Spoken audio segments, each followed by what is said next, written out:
I was given a key for the purposes of writing a review. The Innsmouth Case is a choose-your-own-adventure game that focuses on you surviving a single day at Innsmouth rather than actually solving a case. It took me several tries to figure out that the game ends abruptly when you survive an encounter rather than continuing on for you to actually try to solve a case. You pick options and can reload any chapter that you have reached. That's the gameplay. Despite the fact that in some screenshots you can see like little dice on the table, that dice is like never used, it's there just for the sake of the prettiness. Pros.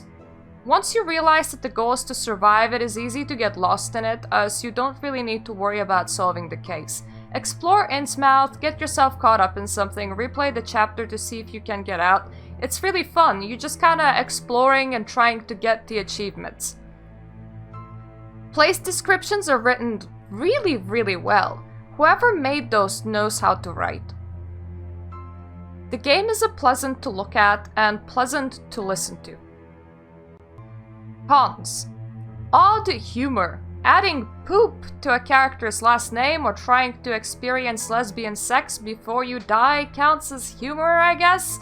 It really threw me off to like see a very enthusiastic lady bring me like some brochures about how great Innsmouth is for her last name to only be something like Poopy Place. It just looked like really out of place in the game. Writing will oftentimes not fit the character portrayal on screen. I am told that a child has scaly skin and no nose, while from the picture of the child I wouldn't suspect either of those characteristics, as the child clearly has nostrils and the art style is so vague enough that missing nose contour looks like it could have been a stylistic choice for children. Later on I meet people arguing in front of the church that from their description should look like normal gentlemen, while from their portrayal they seem to have tentacles all over. Character decisions seem to not be befitting my character. For example, in one of the endings, I wake up to see a lynch mob outside my hotel, barricade myself in my room, the lynch mob tries to get in but can't, they try to figure out if anyone from their group has deformed arms in order to unbarricade my door from my side, and when they figure out that they can't and won't, they just move on to the next hotel room.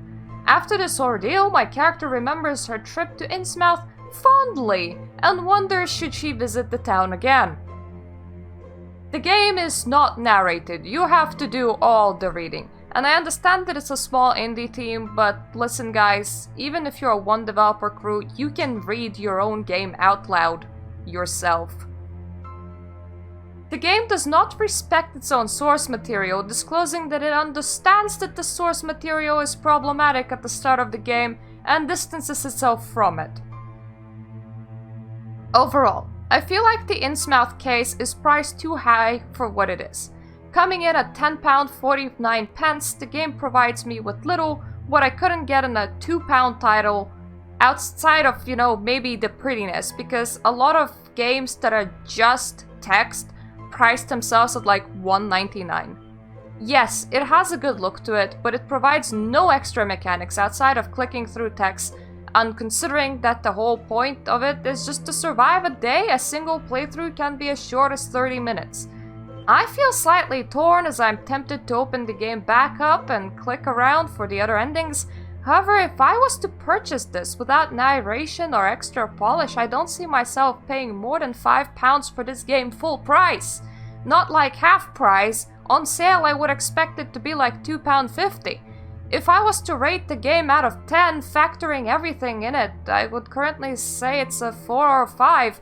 Putting it barely at the negative mark, it's not necessarily a bad game, but for £10, I do expect a lot better than what I am getting here.